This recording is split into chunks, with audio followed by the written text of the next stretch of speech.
Welcome, everybody, to the Line Movers Network. Our cast of characters here tonight. I'm David Dorman with the Tutor, our special guest, and the guy that's always beside me, Ian Robbins. Follow these guys on Twitter, on X, for all your golf. Ian hit a huge one last week. Make sure you're following along if you want to win. And the Tutor's got great games, pro, college, it's unbelievable. The list doesn't end. So make sure you're following, boys, for all their excitement. It's really, really good stuff. And follow all of us at the Line Movers Network. College football, week 4, incredible slate. We're going to break down 2 more big games of the weekend. 3:30 Eastern on Fox. We're staying out west. UCLA is invading Rice-Eccles Stadium and the Utes from Utah. Utah, a small 4.5-point favorite, a total of 52.5. Let's start with Ian.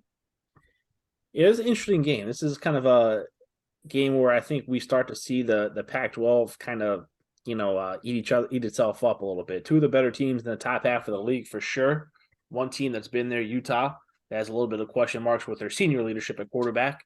One team that's on the rise, I think, as a program and as a team this year is UCLA with some new faces on their offense, but a freshman at quarterback who's really taken the helm.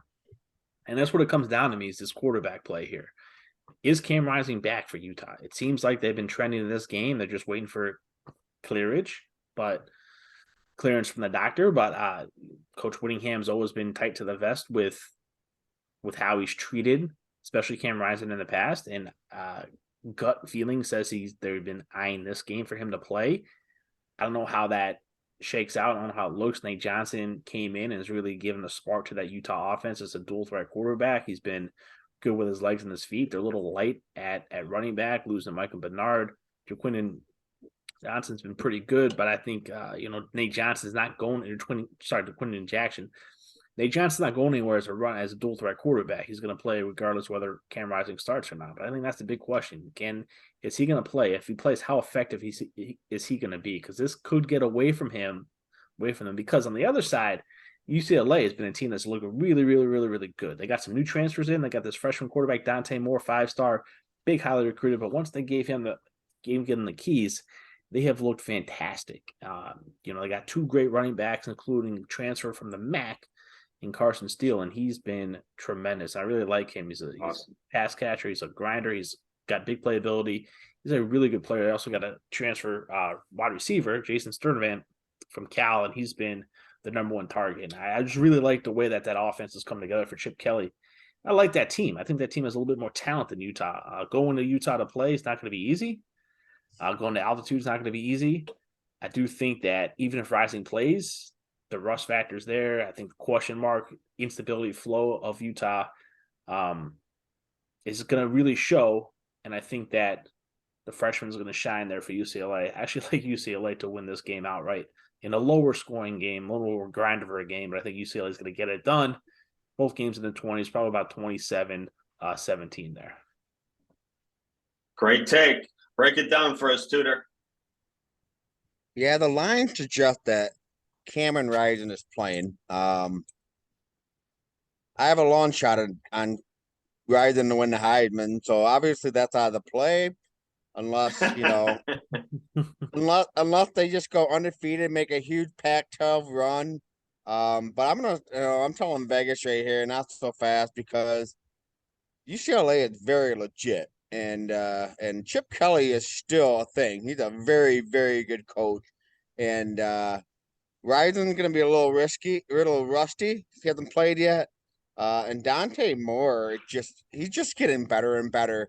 And that Chip Kelly offense is perfect for him. And I'm also excited for next week's battle. UCLA Washington State is going to be a really good game as well. UCLA avoided Oregon on the schedule, so and I do think they do get by Utah and Washington State next week, I think they're going to be in the Pac-10 title game. I'm gonna go 27 as well, Ian. But I'm also going to say it's going to be a game-winning field goal, 27-24. UCLA wins outright. Both guys calling for the UCLA Bruin outright win on the road as a 4.5-point dog. Maybe sprinkle a little on the money line after listening to the guys. Moving on, let's go back to the SEC, 3:30 Eastern on CBS. Down in Tuscaloosa, Ole Miss, Lane Kiffin. Oh, Coach Saban's old buddy, old offensive coordinator is bringing his Ole Miss Rebs in to Alabama. Alabama looks long here. Alabama, a full touchdown, 7-point favorite, a total of 55.5. Tutor, break it down for us. Is Alabama dead? That's what everybody's thinking right now. That's what we're made. That's what we're made to think right now. Alabama's dead. Alabama is a decent quarterback away from being title contenders, so that's unfortunate that the one position they can't recruit is the quarterback. Call me crazy though. The line is 55.5. I think this is going to be crazy low scoring. This is going to be way under that. Alabama will continue to look inept on offense, but I do think their defense is going to shut down Ole Miss. I don't think you're going to see Alabama lose, actually, until their showdown against LSU, which is extremely important because they avoided Georgia in the regular season. My big thing here, I got my note under, big time. I'm going to go Alabama 24-20. Wow, low scoring. Ian, what are you seeing here?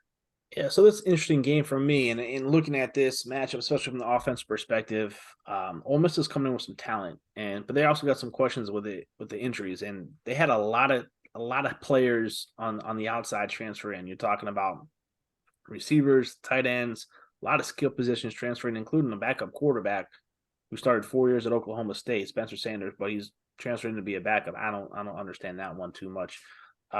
First, I'll just give a shout out to Lane Kiffin for always knowing the point spread, taking care of his alumni there, making sure two weeks in a row now he's got some late covers. He's one that's known for that. But Alabama is coming in with question marks for the first time in a long time, and I would have felt a lot better, I think, picking Ole Miss in this spot had Alabama just rolled over USF after that loss to Texas. But it makes me think a couple things. What's going on in the quarterback situation? Because Milroe not playing last week has you thinking, well, he's probably suspended. Something happened between them, and I heard some things. Maybe he walked out of practice, wasn't happy about it, and that's what Saban's punishment was, that he wasn't going to play because everything behind him looked awful. And for Tommy Rees not to play Tyler Buckner from the jump when he got him to transfer in from Notre Dame tells you all you need to know, I think, right there. But Alabama's always been, they got that defensive talent. And what worries me and concerns me is Texas was able to throw the ball all over them. Quinn Ewers had a day against Alabama. Receivers were going well. And when I look at the skill position players here with Alabama and Ole Miss, and you compare them, I think Ole Miss, if healthy, has the advantage at every single skills position. I look at the receivers. Trey Harris, transfer from Louisiana Tech, been fantastic. Didn't play last week. Been fantastic. Zachariah Franklin, transfer from UTSA, who was supposed to be their number one receiver, hasn't played yet this year, but he is an electric receiver. He's a top-notch receiver. Definitely deserves to play in the SEC if he comes back. Came prescoring the tight end from Memphis, who was an amazing tight end, one of the all-conference tight end. He hasn't played yet. Is he ready to be here this week? Michael Trigg came in. He's a really good tight end as well. Dane Wade transferred in. He had a big game last week. Jalen Watkins as a receiver. They just have talent there. And I think that talent is better than Alabama's talent at receiver. Then look at the running back. Rashawn Jenkins, I think, is the best running back in the country. He wasn't supposed to play last week. He's doubtful. He comes in. He plays. And he is a stud. Like, he took Zach Evans' job last year as a freshman, and he ran over everybody. I think he's better than Chase McClellan. Chase McClellan's very good. I think Jenkins is better. And then Milroe versus Jackson Dart. Jackson Dart's had a wonderful season. If he wins this game with a statement, he puts himself in a Heisman conversation. Great quarterback, great talent, played last year. He's gotten a lot better this year. Be really impressed with the play of Jackson Dart. I can't say that much for Jalen Milroe. I don't know where his head's at with that.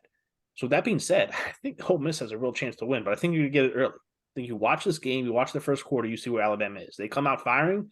They come score on the first drive, second drive, shut down Ole Miss on the first drive or second drive. You live bet Alabama. They're going to run away with it. Saban will run it up on Kiffin. They don't. If it's a close game after one, back to dog, back to Rebel to win outright. And I do think it's a slower paced game. I do think both will look to run the ball, and we'll see some under as well. Way to break it down, guys. Two of the best in the business. That is the Tutor. Find him on Twitter or X or whatever you want to call it at DK Michigan CT for all his games and a lot of fun. Find Ian Robbins at Robbins, ROBINSIAN on Twitter. And follow all of us at the Line Movers Network on the website and on Twitter at _LMN Network. Thanks for following along. Enjoy the huge week of college football, and we'll be back with more breakdowns.